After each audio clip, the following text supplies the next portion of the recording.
queremos montar una plataforma que dé acceso al pequeño y mediano inversor a proyectos inmobiliarios profesionales, ¿no? Mama Pajama rolled out of bed and she ran to the police station. And when the papa found out and began to shout, he started the investigation. Diego es fundador de Urbanitae, una plataforma de crowdfunding inmobiliario. Diego, ¿cómo estás? ¿Qué tal? Un placer. Bienvenido a Mamá Quiero Ser Emprendedor. Un placer, la verdad. Muchas gracias por invitarme a hablar contigo. Oye, tengo que decirte que esta entrevista surge porque todo mi grupo de amigos está loco con Urbanitae. Me han dicho, tienes que entrevistarles. Muy bien. Pues así que gracias por recibirme en tus oficinas y bueno, por que sé que estáis ahora a tope y que me dediques este tiempito, ¿no? para el podcast, así que súper agradecido. Nada, gracias a ti. Oye, Diego, como suelo empezar siempre, cuéntame un poco tu trayectoria profesional antes de empezar Urbanitae. ¿De dónde vienes? Vale. ¿Quién es Diego? Bueno, pues a ver, yo nací aquí en Madrid, viví en Majadahonda específicamente hasta los 8 años y medio, casi 9 años, que mi familia, mis padres decidieron mudarnos a Estados Unidos y bueno, pues con 9 añitos me fui a Estados Unidos, a Miami específicamente. Y bueno, pues viví en Miami hasta los 24 años, con un impasse corto desde los 13 hasta los 16 que volvimos a España durante 2 o 3 añitos que estuvimos aquí, pero bueno, básicamente toda mi niñez y mi adolescencia la pasé en Miami, en Estados Unidos.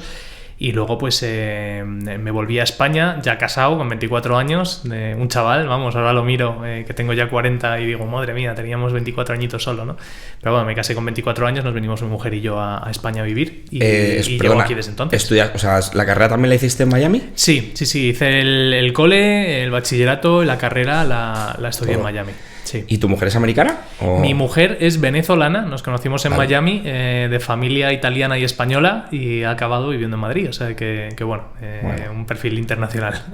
Vale, y a partir de ahí entonces volvéis a España. Sí, pues a ver, yo empecé yo primero estudié en la Universidad de Florida, en Miami, y bueno, estudié empresariales, hice una doble carrera, internacional, Business International y Management.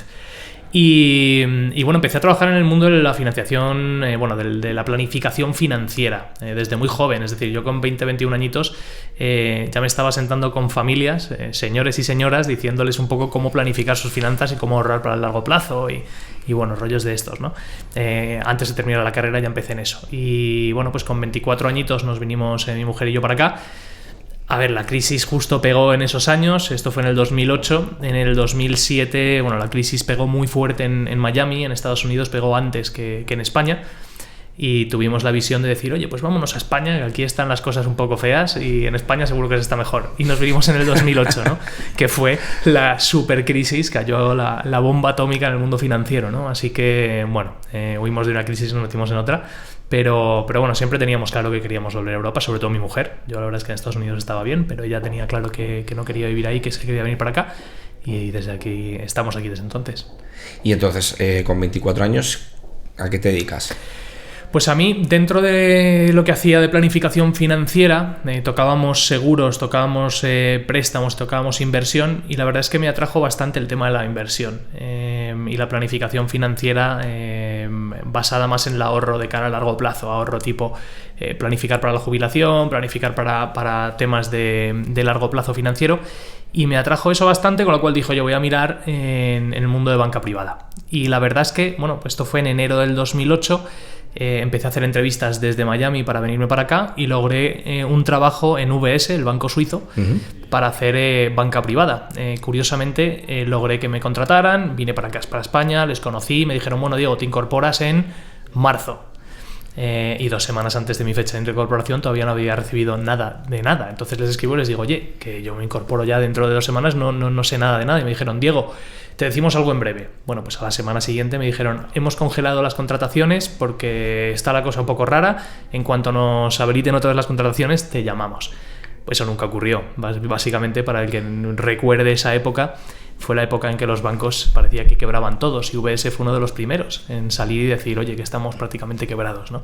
Entonces ahí pues me puse a buscar trabajo en otro sitio y entré a trabajar en Avante Asesores, que es una banca privada que sigue por aquí, de hecho tenemos muy buena relación con ellos y estuve ahí una temporada también trabajando en banca privada con ellos. ¿Y hasta llegar a empezar a emprender? Pues ahí, a ver, mi primer emprendimiento...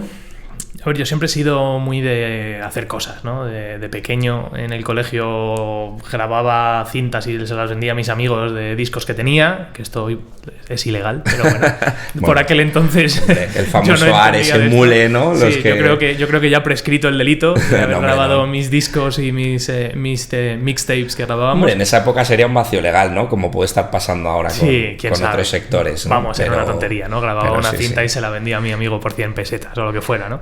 Pero vamos, que siempre fui muy de andar montando cosillas, pero la primera vez que monté algo de verdad fue con mi hermano Jorge. Montamos una plataforma que se llamaba Geekzone, que era para poner en contacto a músicos que tocaran en vivo, los típicos grupos de barrio, con locales que tuvieran sitio o que quisieran ofrecer la posibilidad de que vinieran músicos a tocar. Entonces era, pues en aquel momento estaban muy en auge MySpace, Facebook, todas estas que empezaban, y dijimos, oye, vamos a montar una red social para músicos y para locales. Qué bueno. Y ese fue el primero. Nos gastamos ¿Perdona, en España? Sí, la montamos aquí en España. Yo recién llegado de Estados Unidos, mi hermano Jorge vivía ya aquí, y lo montamos y bueno, pues le dedicamos, no recuerdo cuánto nos gastamos, pero para nosotros era una millonada por aquel entonces. Fue un fracaso absoluto porque ni él ni yo queríamos estar en los bares por las noches.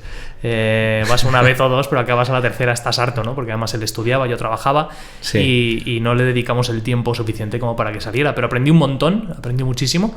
Y luego es verdad que mi segundo intentón de emprender sí fue algo más exitoso. Y bueno, yo dejé Avante Asesores a los 8 meses de estar ahí y monté una agencia de seguros, una corredera de seguros propio, y me puse a vender como me habían enseñado en Estados Unidos, como un loco. Y la verdad es que fue muy exitoso, creció muy rápido la agencia, nos fue muy bien y ahí estuve pues 7-8 años. Hasta que ya un poco aburrido. El mundo del seguro está muy bien, ¿eh? Si te haces mediador de seguros, pues tú tienes tu carterita de seguros, te va generando ingresos, vas creciendo, pero la verdad es que me encontré con 28, 29 años bastante aburrido, ¿no? Y decía, necesito hacer algo más, algo distinto. Y se me dio la oportunidad de meterme a llevar a cabo el lanzamiento de una empresa que se llama Spotcap, ya en el sector fintech, en el sector financiero tecnológico, pues con unos alemanes que se llaman Rocket Internet, que es el venture capital o la incubadora de empresas más grande que hay en Europa, desde Berlín, y montamos una plataforma de financiación a pymes pues desde cero prácticamente, y esto fue en septiembre del 2014, o sea que ya hace tiempo que me metí en esto del fintech. ¿Y ahí tú entras como parte de la compañía o te contratan y eres...? Sí, a ver, yo entré ahí como cofundador. Vale. Y es verdad que bueno, el modelo de Rocket Internet es algo atípico porque al final ellos buscan modelos de negocio que les gustan mucho, encuentran a fundadores y les dicen, oye, queremos montar esto, necesitamos a alguien que nos lo monte, ¿cómo lo haríais? ¿No? Vale. Entonces básicamente yo entré como fundador, entré como director de ventas inicialmente y luego ya me pidieron que me hiciera cargo del país aquí en España, y España fue el primer país de lanzamiento. Teníamos las oficinas en Berlín. A ver, es una historia bastante atípica para un emprendedor porque, para que nos hagamos una idea, empezamos con una primera ronda de inversión de más de 10 millones de euros. Creo recordar que fueron 14 millones de euros de ronda de inversión. Entonces, claro, de haber montado Geekzone con mi hermano muchos años antes, haber montado mi agencia de seguros, que era una cosa de, oye, un teléfono yo solo, hasta que ya logramos crecer un pelín, arrancar con una cosa como estas, pues te puedes imaginar, ¿no? Fue una experiencia muy nueva para mí. Pero bueno, lo montamos desde Berlín. El primer país de lanzamiento fue España y a los pocos meses estábamos lanzando en Holanda, pocos meses después en Australia, en Nueva Zelanda, luego en Reino Unido. O sea, fue una experiencia salvaje, ¿no? Y dentro del mundo de las startups y de la tecnología y de las finanzas, pues fue quizás una conjunción de dos mercados que me encantaban, que era el tecnológico y el financiero. Y así fue como empecé en el mundo fintech, y a los 3 años más o menos decidí salirme de ahí y montar Urbanitae. Wow. Pregunta, ¿con la correduría de seguros qué hiciste? ¿La vendiste? ¿La lleva tu hermano? Pues mira, la correduría de seguros no, mi hermano no se metió a eso. Mi hermano por aquel entonces ya se fue a vivir a Estados Unidos. Perdón, era Geekzone, disculpa, perdóname, sí, cierto. Geekzone era la primera. Perdona. Sí. Pero bueno, yo monté la correduría de seguros y estuve mucho tiempo. Es verdad que cuando me fui a montar SpotCap, la fintech esta que te digo con los alemanes, de hecho puse la oficina de SpotCap España encima de la oficina de mi correduría de seguros. Entonces esto era como en esas películas que uno se pone un bigote, un sombrero y hace de una persona y sale por la puerta de atrás y vuelve a entrar con una... Sí, o sea, bueno, pues durante los primeros meses es verdad que andaba subiendo y bajando las escaleras del edificio de oficinas habitualmente porque mantenía los dos negocios, pero al poco tiempo, al añito más o menos de montar SpotCap, vendí la corredera de seguros a otro corredor con el que había trabajado habitualmente y que le interesaba la cartera, principalmente porque vi que estaba decayendo el negocio y dije, oye, esto no tiene sentido, ¿no? Y lo vendí. Fue mi primer exit, mi primera venta de una empresa. Espero que no la última, pero bueno, ese negocio fue bien. Venga, Urbanitae. Dejas SpotCap y directamente ya empiezas Urbanitae. ¿Qué idea tenías? ¿Venías trabajando en esto? Sí, pues a ver, Urbanitae surge de unas reuniones que mantuvimos Eduardo Navarro y yo. Eduardo hoy es el presidente de Urbanitae, está con nosotros desde el principio, básicamente, y él, o sea, nos sentamos y planteamos, oye, queremos montar una plataforma que dé acceso al pequeño y mediano inversor a proyectos inmobiliarios profesionales, ¿no? Vimos que había alguna plataforma ya operando, pero pensábamos que lo que se estaba haciendo hasta el momento no estaba aprovechando, ¿verdad?, la oportunidad de oro, ¿no? Al final, si vamos a juntar a muchos, si vamos a hacer una cosa de crowdfunding, permitir que pequeños y medianos inversores inviertan, vamos a crear un player real. Entre todos vamos a hacer suficiente músculo para poder entrar en ese círculo profesional y privado de inversión al que tienen acceso solo muy pocos, ¿no? Tienen acceso a los fondos de inversión, los grupos hoteleros, los grandes inversores inmobiliarios. Entonces, bueno, pues planteamos eso como, oye, vamos a permitir que el pequeño y mediano inversor inviertan en proyectos profesionales y, por otro lado, queremos crear una vía de financiación alternativa para el sector promotor. Es decir, esto no solo se trata de vamos a juntarnos unos cuantos a comprarnos una casa, a reformarla y a venderla, sino que vamos a crear una vía de financiación alternativa para el sector promotor de este país. Y esto suena como, bueno, ok, pero al final, si profundizas en eso, crear una vía de financiación alternativa para el sector promotor en nuestro país, ya dices, oye, esto tiene un scope muy grande, porque la financiación inmobiliaria es probablemente uno de los negocios que más dinero mueven en nuestro país, ¿no?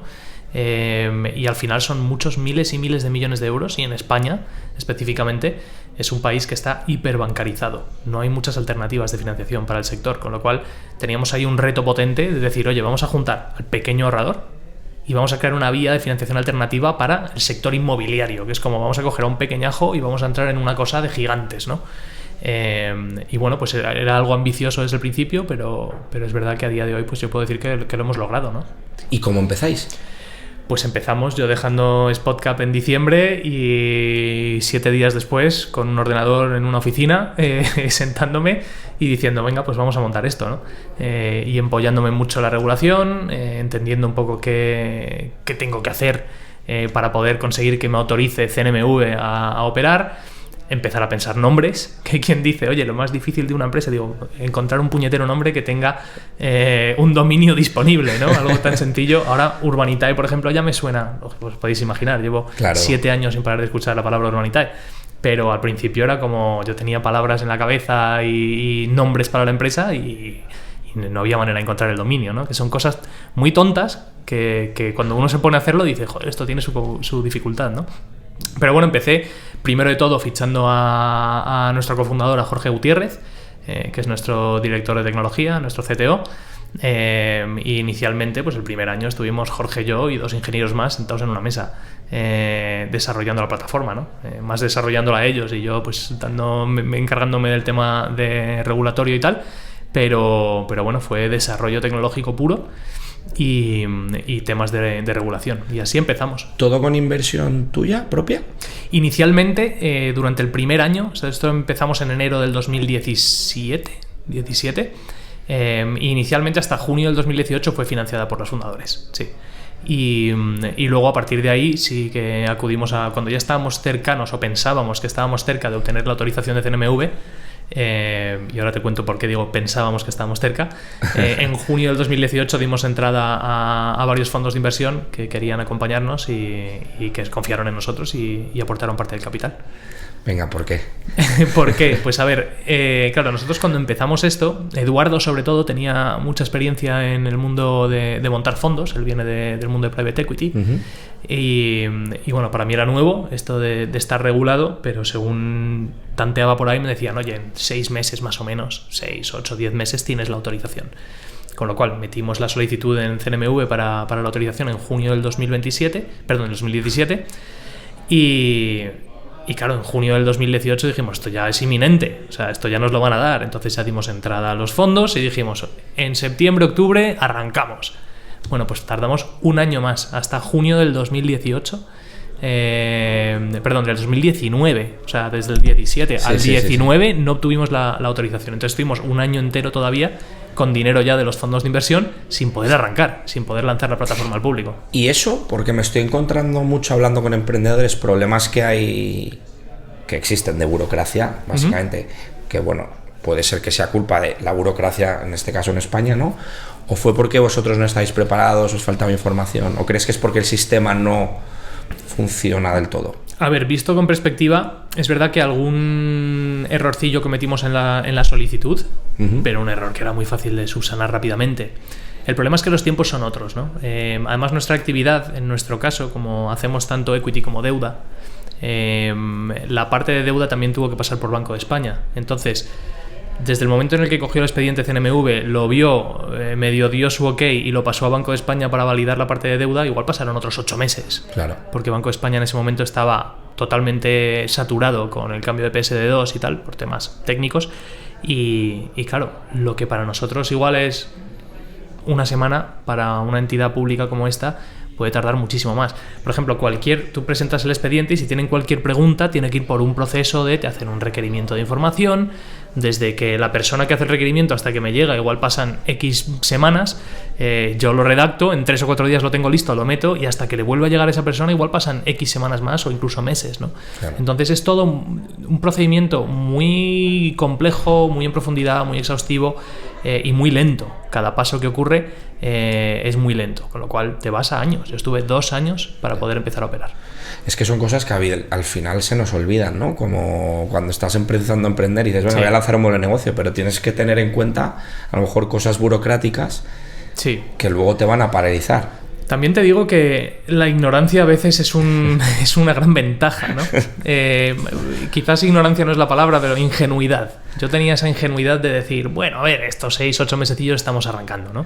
Y curiosamente, entré en Urbanitae después de 2 años y medio, 3 años en SpotCap frenéticos, de un nivel de actividad salvaje, y dije, oye, qué bien, ahora voy a tener 4 o 5 mesecillos de sentarme, pensar en un nombre, desarrollar un tema conceptual. Qué a gusto, ¿no? Te puedo asegurar que cuando llevaba 12 meses ya me estaba subiendo por las paredes. Y cuando llevaba 18, o sea, lo más estresante que he vivido en Urbanitae no ha sido este crecimiento que estamos teniendo en los últimos 2-3 años, ha sido esa primera fase de decir, coño, me levanto todas las mañanas, vengo a la oficina y no me dejan levantar la persiana para empezar a recibir clientes, ¿no? Claro. Esa parte fue la más estresante de todas, sin lugar a dudas. Interesante. Diego, para el que nos esté escuchando y no sepa muy bien, no entienda vuestro modelo de negocio o en qué consiste para poder empezar a invertir con vosotros, ¿nos puedes explicar un poco de manera básica en qué consiste Urbanitae? Pues Urbanitae consiste en hacer algo que se ha hecho toda la vida, pero utilizar el internet para hacerlo masivo. Y me explico. Toda la vida se ha invertido en el sector inmobiliario. O sea, desde la primera cueva en la que entramos hace no sé cuántos miles de años con una antorcha, toda la vida ha existido la inversión inmobiliaria, ¿no? Y toda la vida se ha hecho eso de juntarnos unos cuantos y entre esos cuantos, pues comprarnos un activo, ¿no? Oye, vamos a comprarnos un pisillo, lo ponemos en alquiler y nos genera una rentabilidad. Vamos a comprarnos una casita en la playa, lo que sea, ¿no? Y esto se hace con familiares, con amigos, etcétera. Entonces, bueno, pues pensando un poco en eso primero, esto se ha hecho toda la vida, todo el mundo le gusta la inversión inmobiliaria, todo el mundo quiere invertir en el sector inmobiliario, pero el sector inmobiliario tiene unos puntos flacos muy importantes. O sea, la primera regla de la inversión, esto se estudia en primero de carrera de inversión, si la hubiera, es hay que diversificar, ¿vale? No metas todos tus huevos en la misma cesta, pues se te cae la cesta, pierdes todo, ¿no? ¿Qué pasa con el sector inmobiliario? Todo el mundo quiere invertir, pero es que requiere unas cantidades súper elevadas de dinero. Es decir, si yo me quiero comprar un piso, pues oiga, incluso si utilizo una hipoteca para que me la financie el banco, tengo que tener alrededor de un 30% del valor de ese piso para poder comprármelo. Entonces, por pequeño que sea el piso, digamos un piso de 200.000 eurillos, que en Madrid ya es difícil encontrarlo, pues ya dices, oye, tengo que tener alrededor de 80.000 euros ahorrados para poder entrar a ese piso. Con lo cual, todos tus ahorros, o gran parte de tus ahorros, los destinas a un activo. Problema número 1, que es muy, muy difícil acceder. Problema número 2, cuando uno invierte por sí mismo, tiende a invertir en su ámbito de actuación, es decir, en su barrio, o en el barrio de su madre, o en el barrio de su tía. Pero tú no tienes ni conocimiento ni exposición a otros mercados de España o otros mercados del mundo, ¿no? Con lo cual tiendes a quedarte en tu ámbito de actuación, que conoces o conoces bien, pero igual tu barrio es el peor barrio donde invertir ahora mismo. Igual en el barrio de X, en la ciudad de Y, en la comunidad autónoma cualquiera, pues tiene mucho más sentido. Con lo cual, el acceso a las buenas oportunidades de inversión está muy sesgado y muy, muy limitado a profesionales, ¿no? Ese es el punto número 2. Y luego el punto número 3, por volumen de negocio, es decir, las cosas que se encuentran en Idealista son pequeñitas y tienden a ser cosas que, bueno, son de mercado. Si quieres de verdad las buenas oportunidades de inversión, esas no llegan a Idealista, no llegan a Fotocasa. Hay que estar en el mundillo hay que estar en contacto con promotores, hay que estar dedicándote a la inversión inmobiliaria profesionalmente. Entonces, dijimos, oye, ¿se puede crear una plataforma que permita que el pequeño y mediano inversor inviertan en el sector inmobiliario, que diversifiquen y que tengan acceso a oportunidades que son únicas? Y eso pues nos lo brinda el crowdfunding. Entonces lo que hacemos es, utilizamos una plataforma, encontramos las mejores oportunidades de inversión, las subimos a esa plataforma y en vez de comprarte una casa con 3 amigos o 3 familiares, lo que hacemos es juntar a miles y miles de desconocidos para entre todos tener suficiente músculo financiero para poder aprovechar esas oportunidades inmobiliarias que normalmente están totalmente fuera de nuestro alcance. Eso por el lado del inversor, que Perfecto. Es la mayoría de la gente que va a escuchar esto, pues puede ser inversora. Y luego, ¿de dónde traemos el producto? Ese producto, esos proyectos inmobiliarios que subimos a la plataforma, ¿de dónde viene? Bueno, pues viene del sector promotor. Es decir, en nuestro país hay promotores inmobiliarios, son compañías que se dedican a construir vivienda, locales, un poco todo lo que hay en inmobiliario. Y esos promotores necesitan socios financieros que les ayuden a financiar esas promociones. Es decir, un promotor no puede ir a pulmón con capital propio solo a llevar a cabo una promoción porque no tienen suficiente capital. Entonces, normalmente cuentan con los bancos o con fondos de inversión o ahora, gracias a Urbanitae, con una financiación alternativa que es de pequeños y medianos ahorradores que le aportan el dinero para poder llevar a cabo ese proyecto. Lo has explicado espectacular. Solo un detalle más. ¿Los inversores en qué pueden invertir? Porque antes has dicho equity, ¿no? Sí, tenemos 3 tipologías de proyecto. Vamos a empezar por la más fácil de entender, que es la deuda. ¿Vale? Y la deuda es básicamente, viene un promotor y nos dice, señores, necesito un préstamo de X millones de euros para construir esta promoción. Mirad qué bonita. Entonces tú la miras y dices, oye, pues está muy bien, el plan de ventas tiene sentido, ya tiene licencia de obras, tiene X número de reservas de las viviendas, venga, vamos a financiárselo. Entonces llamo a mis inversores a través de la web y les digo, señores, tenemos aquí una oportunidad de invertir en este proyecto. Y nuestros inversores juntamos el dinero que nos ha pedido el promotor y se lo prestamos al promotor con un tipo de interés. Vale. O sea, al igual que hace el banco cuando te presta a ti para comprarte una casa con un coste, con un tipo de interés, el promotor nos viene y nos dice, oye, yo te pago tanto tipo de interés si me das este dinero. Entonces yo junto a los inversores y se lo damos. Ahí cogemos garantías hipotecarias para asegurarnos de que está bien garantizado el proyecto y bueno, pues eso es el proyecto de deuda, ¿vale? Y le damos un préstamo al promotor con un tipo de interés y unos plazos establecidos. El proyecto de equity es distinto. El proyecto de equity es, viene un promotor y dice, quiero que vengas conmigo y quiero que juntos nos compremos este suelo. Y en este suelo vamos a construir este edificio y lo vamos a vender. Y si entran 10, nos los repartimos. Es decir, si tú aportas la mitad, yo aporto la mitad, nos repartimos la mitad de lo que genere este proyecto. Esos son proyectos de equity, o proyectos en los que entramos en sociedad con un promotor para llevar a cabo un proyecto. Y esos proyectos históricamente dan más rentabilidad, pero como todo lo que da más rentabilidad tiene algo más de riesgo.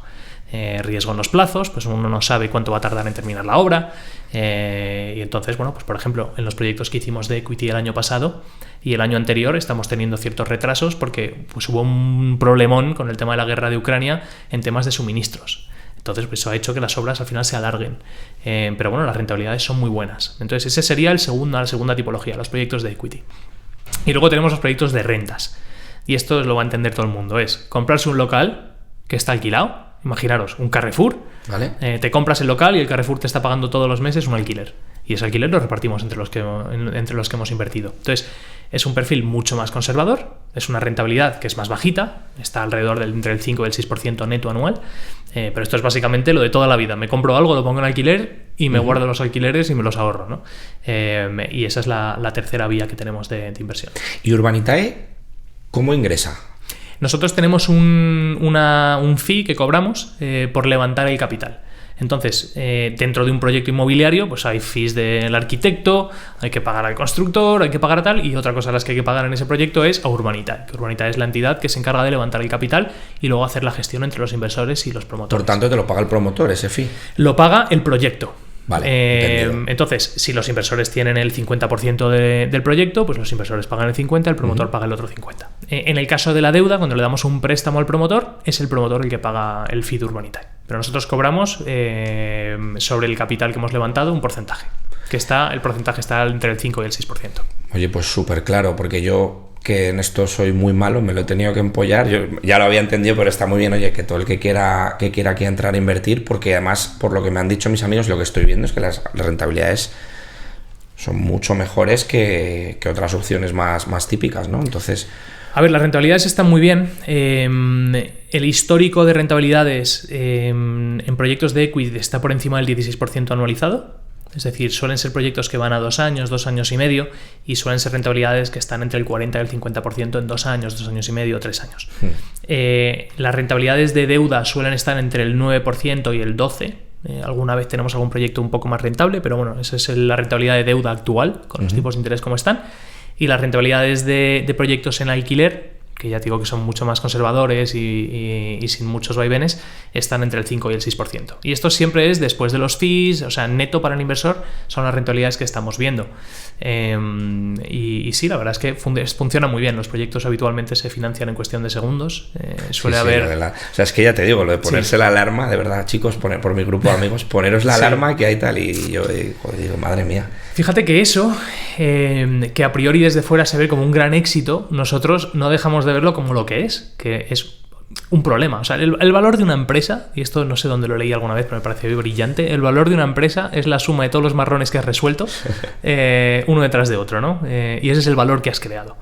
Y nosotros, pues, el tener sobredemanda no deja de ser un problema, porque idealmente, en un mundo ideal, yo tendría suficiente oferta para cubrir la demanda siempre. Es decir, si hay 10 personas que quieren invertir, le traigo el proyecto exacto para que inviertan 10 personas. Obviamente eso es complicado, ¿no? Entonces, lo que nos ocurre es que tenemos sobredemanda. Y cuando sacamos un proyecto, pues igual hay un 150% de demanda, o un 200% de demanda, un 300%. Entonces, para 1 millón de euros, igual hay 3 millones de euros que quieren invertir. Y esto lo que supone es que mucha gente no logra invertir y se frustra y se cabrea. Y recibimos emails de gente cabreada. Dicho esto, aprovecho la oportunidad para decir, este nunca fue nuestro objetivo, nunca fue el diseño de Urbanitae, el decir, quiero crear mucha demanda para que, pues eso, ¿no? Que se genere esa dinámica. Más bien lo contrario, a nosotros nos gusta que la gente se tome su tiempo, se mire los proyectos, y es por eso que anunciamos los proyectos con 3 o 4 días de antelación antes de abrirlos. Porque es que si no, sería abrir un proyecto y la gente tendría que estar, pues, sin poder leerse la documentación, sin poder llamarnos, sin poder ver el webinar. Diego, perdona, incluso ponéis proyectos que están en estudio, eso los publicáis también. Sí. Vamos, yo los he visto. Es verdad que en los de en estudio no publicamos documentación porque seguimos normalmente negociando con los promotores, vale. Y muchas veces esos proyectos se acaban cayendo y no salen adelante. Pero es verdad que tenemos proyectos en estudio y luego, cuando un proyecto está listo, anunciamos con 3 o 4 días de antelación, hacemos un webinar con el promotor para que la gente pueda hacerle preguntas, claro, si tienen dudas. Tenemos un vídeo en el que explicamos el proyecto. Intentamos dar toda la información de la que disponemos y aclarar cualquier duda para que la gente invierta de forma informada, ¿no? ¿Y por dónde pasa a solucionar este problema de la alta demanda?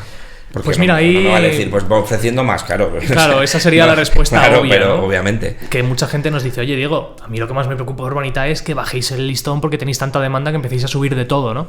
Y eso lo tenemos absolutamente claro. O sea, el éxito de Urbanitae pasa por el éxito de las inversiones y porque le vaya bien a los inversores. Dicho esto, ocurrirá que haya algún proyecto que pierda dinero. Porque es que nunca se ha dado en la historia una plataforma de inversión que no haya perdido dinero en algún proyecto. Pero nosotros vamos a intentar minimizarlo al máximo, ¿no? Pero bueno, nosotros hacemos todo lo posible para que los proyectos estén bien atados. Y a partir de ahí, pues los proyectos tienen sus más y sus menos, y la mayoría, prácticamente todos los proyectos que hemos hecho han dado rentabilidad hasta la fecha. Pero somos muy, muy selectivos. y somos conscientes de que esto que hemos creado, que tiene mucho valor, insisto, los únicos que se lo pueden cargar somos nosotros. Entonces cuidamos mucho que el producto esté muy cuidado. Entonces, a tu pregunta de cómo resuelves el problema de sobredemanda. Bueno, número 1, ampliando el equipo para tener más capacidad de traer buenos proyectos a la plataforma. Número 2, en algunos proyectos donde sabemos que hay muchísima demanda, lo que hacemos es limitar el ticket. Es decir, puedes invertir hasta un máximo de X euros. El último que hicimos fue 500 euros de máximo. 500 euros de mínimo y 500 euros de máximo. Es decir, el ticket mínimo lo mantuvimos para todo el mundo. Y eso lo que permitió es que entraran 600 y pico personas en un proyecto que, si no hubiéramos hecho eso, hubieran entrado menos de 100. Y tercero, hemos desarrollado un sistema que fue absolutamente novedoso en su momento, que es el sistema de prefunding. Es verdad que lo utilizamos menos últimamente, pero esto básicamente lo que hace es, si yo, por ejemplo, tengo 1 millón de euros que levantar en la plataforma, lo que hacemos es abrir el proyecto a ciegas para que la gente no vea cuánto se ha invertido durante 24 horas. Entonces, todo el que quiera puede invertir y a las 24 horas se cierra ese proceso, y si hay sobredemanda, es decir, si en vez de 1 millón hemos levantado 1,5 millones, devolvemos, hacemos un prorrateo y devolvemos el exceso. Entonces, si tú has invertido 1.000 euros, pues te devolveríamos un 25% o un 50%, depende un poco de cuál sea el overfunding. Y ese sistema pues nos ha funcionado bien en algunos proyectos. O sea que bueno, es otra manera que tenemos de poder ponerlo. A mí, desde mi ignorancia, lo primero que se me ocurre es, oye, pues sal fuera de España, ¿no? Quizás.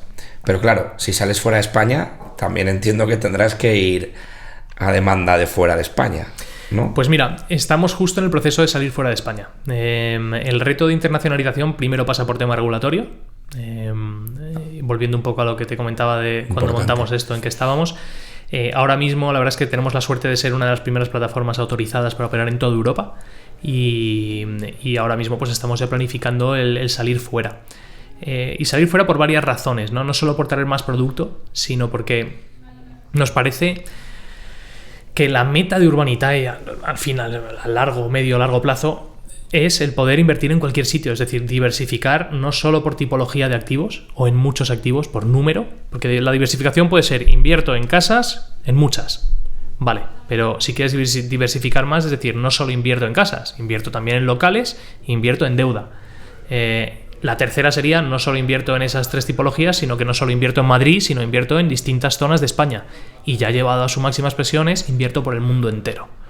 Y eso es inteligente para cualquier inversor, pero también es inteligente para Urbanitae.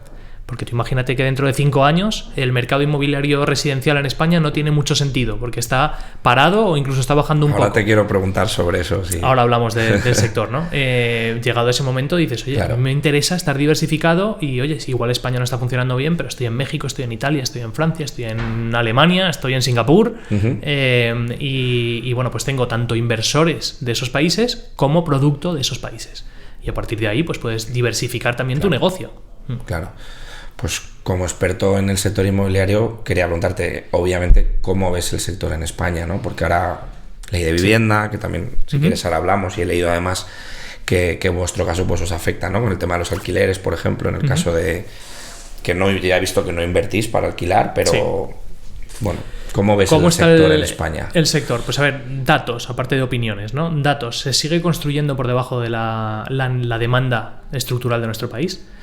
Estamos construyendo por debajo desde la explosión de la burbuja, estamos construyendo por debajo de las necesidades del país desde hace mucho tiempo, ¿no? Desde hace más de 10 años.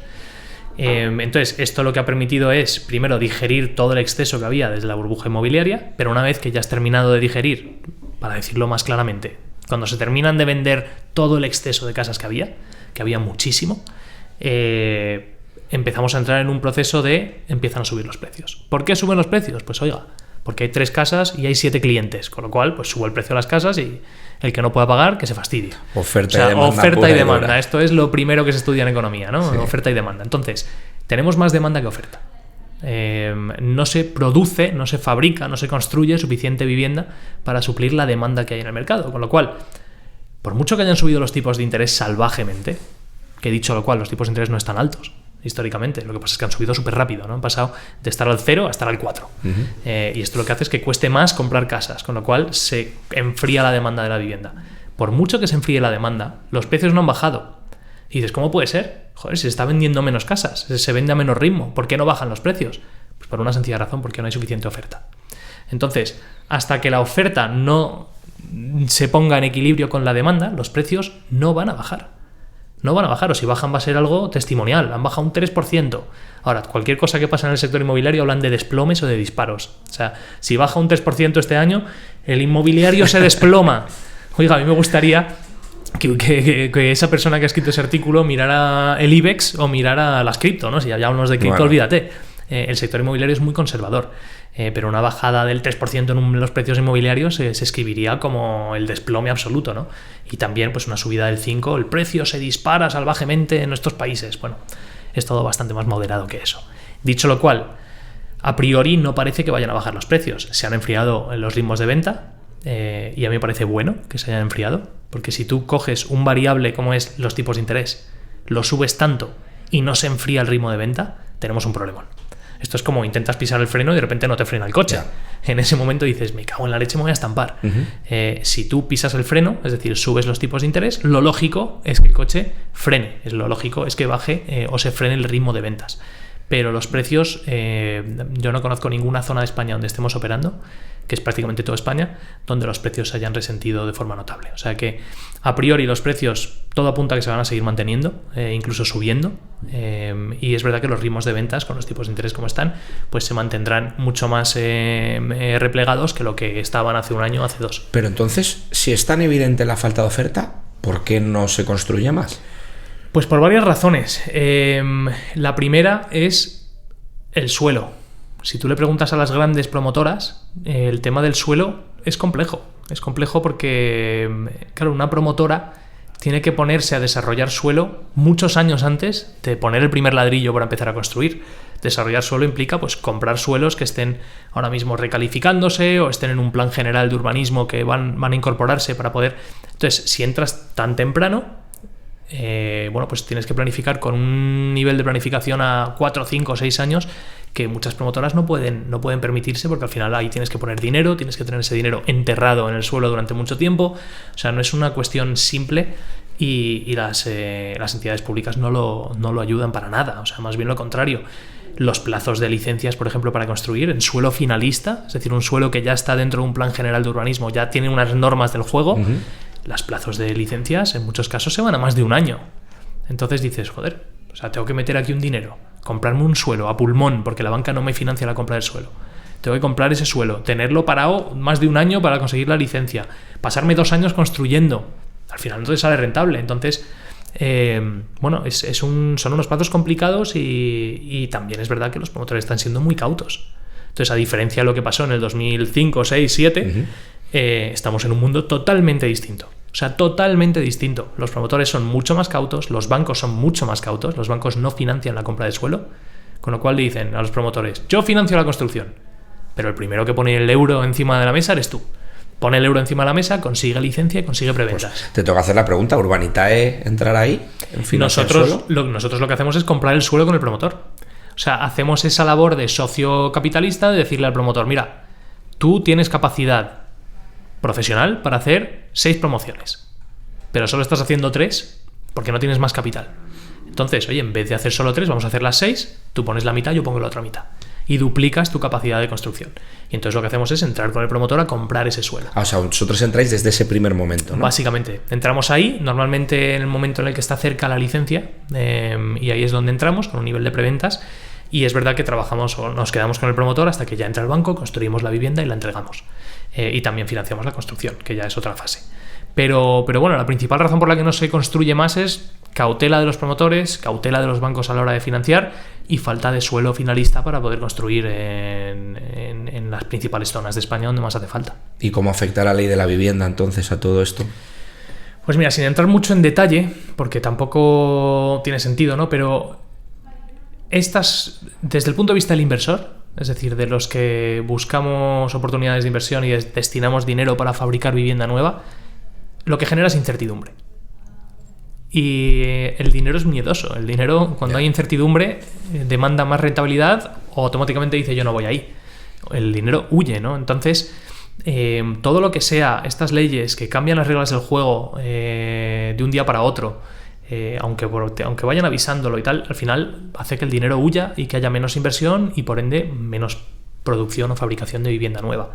Entonces, en estos mercados donde hace falta más viviendas en alquiler, donde hace falta más vivienda porque hay poca y los precios están muy altos, o sea, la mejor manera de bajar los precios es que haya más vivienda. Es decir, oferta y demanda, volvemos, ¿no? Si hay mucha más oferta, si tienes 5 tipos de naranjas de los que elegir, pues eliges quizás la más barata. Si solo hay una, pues te quedas con la que hay, ¿no? Entonces, esto pasa igual en un supermercado y pasa igual en el mundo de la vivienda. Es decir, la gente necesita vivir en algún sitio y si no hay dónde elegir, pues tienes que pagar lo que hay o irte de esa zona, ¿no? O compartir. O compartir. ¿No? Que ahora está el co-living aunque sí. también está enfocado un poco a empresas, pero bueno, sí. que también está ahora, yo creo que un poco debido a esta situación que estamos viviendo, que surjan, ¿no? Este tipo de ofertas. Sí, a ver, es un modelo distinto, pero sí, compartir piso, vamos, yo desde que empecé la universidad hasta que terminé y años después compartía piso en Estados Unidos es muy común, ¿no? Claro. Aquí quizás menos, la gente tiende a quedarse en casa de sus padres y luego ya sale cuando puede.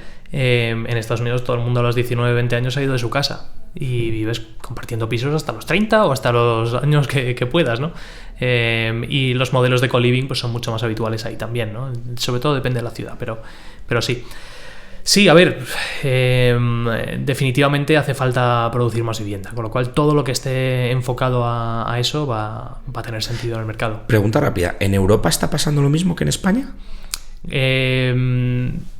Depende del mercado. Tampoco soy un experto de los mercados de fuera. Lo que sí veo es que la demanda de alquiler es muy habitual en ciudades principales que sea igual que la que tenemos aquí. Es decir, que se pone un piso en alquiler y hay casi procesos de casting, casi, ¿no? Tienes que llegar con tu currículum. Bueno, esos en España ya los tienes. Se está dando aquí. Yo recuerdo en Berlín, cuando montamos Spotcap, le pasaba mucho a los empleados que fichábamos allí, que tenían ese problema. Y de hecho creamos un canal interno en la empresa para cuando cualquiera de los que trabajaban en la oficina dejaba su piso porque se iba a otro, avisaba para coger a alguien si a alguien le interesaba para que el propietario de ese piso no lo sacara al mercado. Una de las principales dificultades a la hora de fichar gente en Berlín era que si venían de fuera no había manera de encontrar piso para alquilar, por mucho que pagaras. Sí. Entonces puede llegar a darse el caso de que el precio ni siquiera sea un punto porque es que no hay. Entonces, pues te toca irte al extrarradio, te toca irte lejos y eso hace que la vida en la ciudad sea más complicada. Claro. Oye, pues creo que a nivel Urbanitae, a nivel sector, lo has explicado súper bien, sobre todo para alguien como yo que no estoy muy puesto en este tema. La verdad que te lo agradezco porque es verdad que hoy en día pues es tendencia y efectivamente que no todo parece como por ahí dicen de hay un boom ahora o hay una crisis alucinante. Vamos al Diego un poco persona. Sí. ¿Cómo es montar Urbanitae? Vienes de Spotcap, que realmente fue un éxito.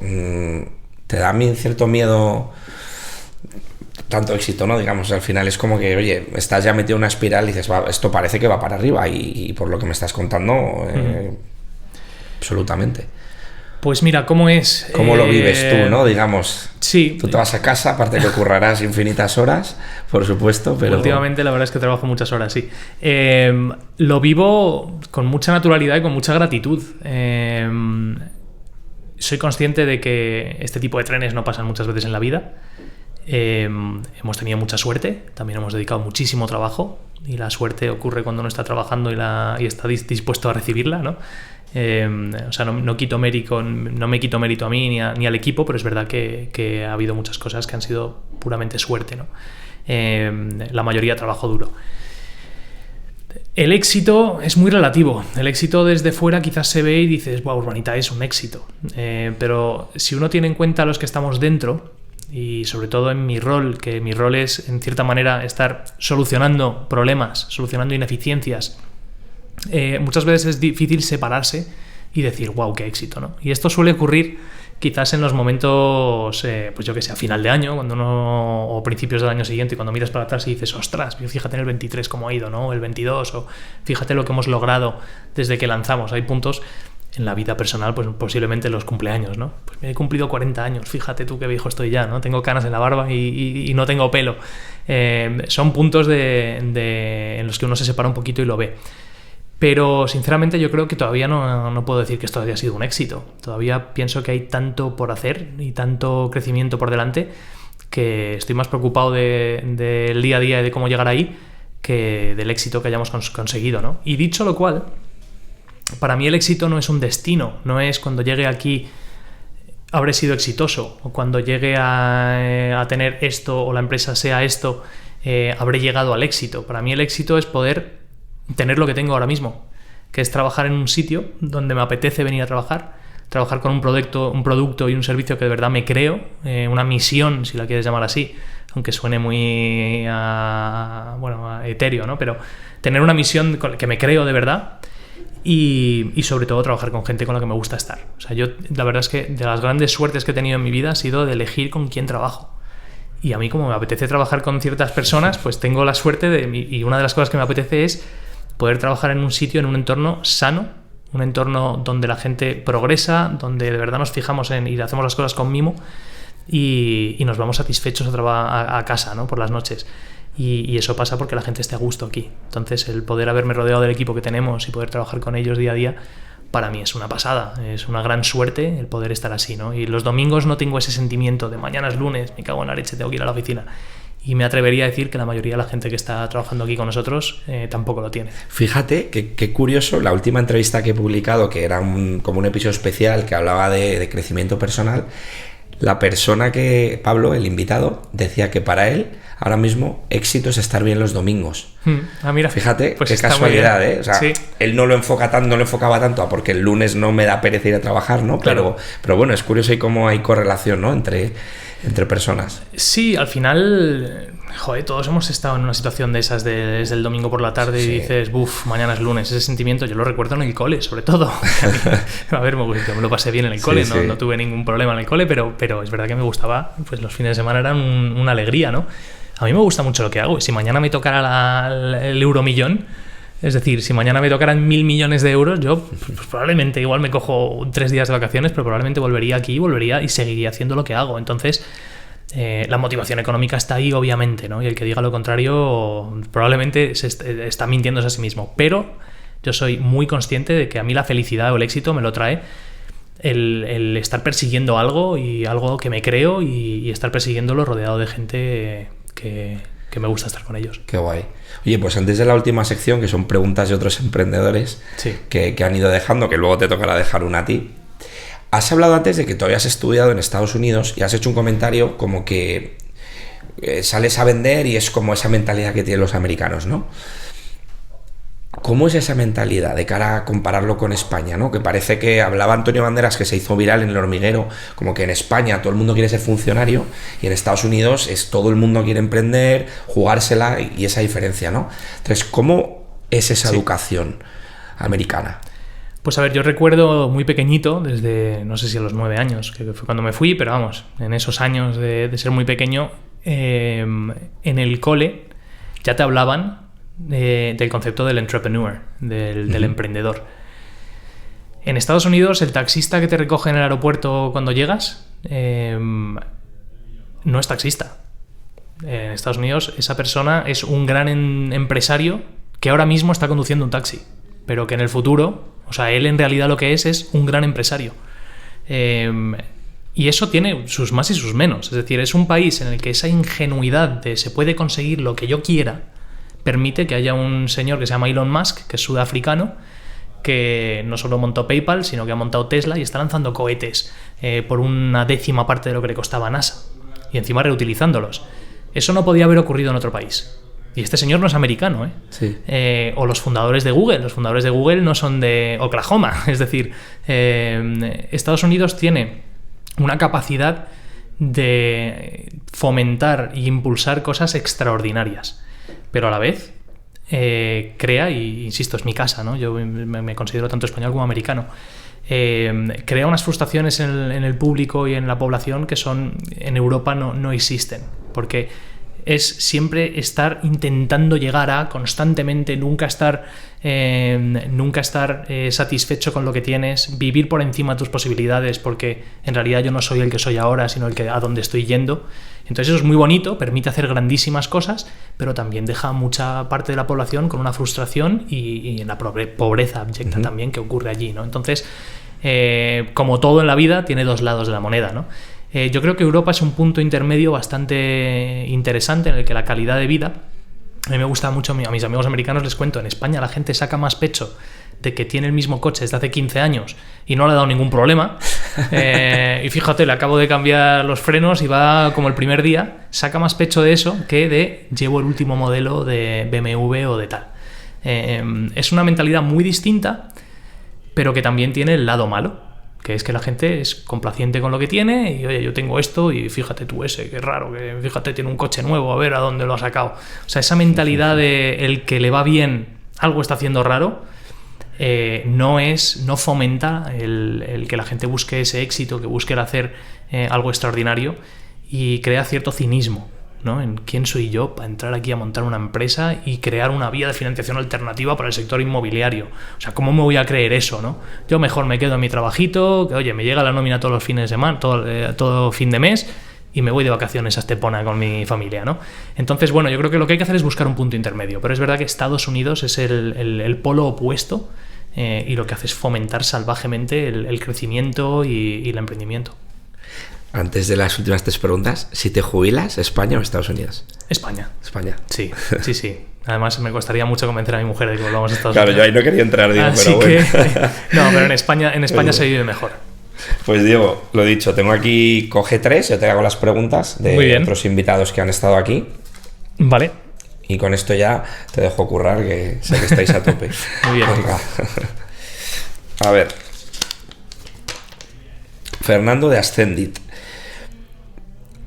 ¿Has pensado alguna vez en escaparte de tu negocio? ¿Darte a la fuga? De este negocio no. De Urbanitae no. Cuando estaba con los seguros, la verdad es que acabé bastante aburrido. Acabé bastante aburrido y decía, joder, es que tengo 28 años y esto es como vivir casi jubilado, no hay tensión, no veo cómo crecer más. Y ahí es verdad que me agobiaba bastante. Vale. Mira, justo esta es la última persona que entrevisté, Jaime de Apodemia. Punto de inflexión en el que descubres, en este caso vamos a hablar de Urbanitae, que va para arriba. Pues mira, fue post-COVID cuando publicamos un proyecto y se financió en menos de un minuto.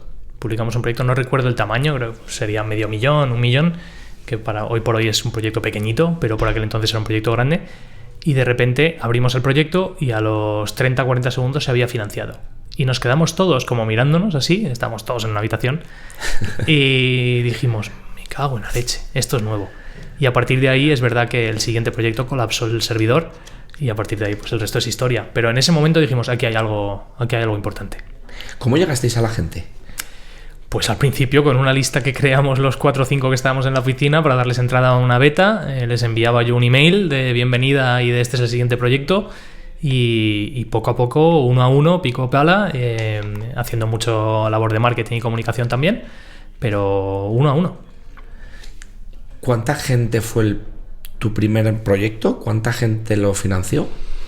Pues el primer proyecto que hicimos fue antes de tener la autorización de CNMV, porque hicimos una prueba en un proyecto cerrado, en privado, fueron 200.000 euros y yo creo que entraron 30 personas, 40 personas.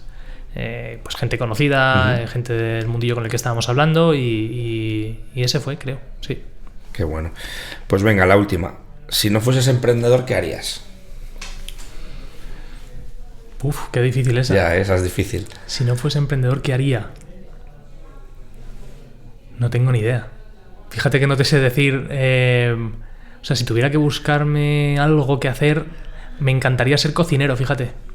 Me encanta la cocina. Muchas veces lo digo, ¿no? Si en un mundo post-Urbanitae para mí, me encantaría meterme al Cordon Bleu a estudiar, aprender a un sitio totalmente fuera de mi zona de confort y aprender a cocinar. La verdad es que cocinar me encanta. ¿Fuiste de los que aprendiste en el COVID a cocinar o no? No. Yo soy de los que con 12 años le decía a mi madre que era yo el que iba a hacer la tortilla. Y era yo el encargado de hacer la tortilla de patata en casa, ¿no? Y me sentaba con mi madre en la cocina a verla cocinar y con mi abuela. Me encanta cocinar desde pequeño y todavía me apasiona. Qué bueno. Yo es que fui de los que descubrí la cocina en el COVID y ahora me encanta. No le dedico, como te pasa a ti, no le dedico el tiempo, pero ojalá algún día. Pues Diego, infinitas gracias. Quiero decir que vosotros también tenéis un podcast. Sí. Para todo el que tenga dudas o que hable sobre cosas del sector, etcétera, también súper interesante. Y nada, agradecerte que me hayas recibido en tus oficinas, que sigáis petándolo y ya mis amigos se pueden quedar tranquilos de que te he entrevistado. Así que muchas gracias. Gracias a ti, un placer.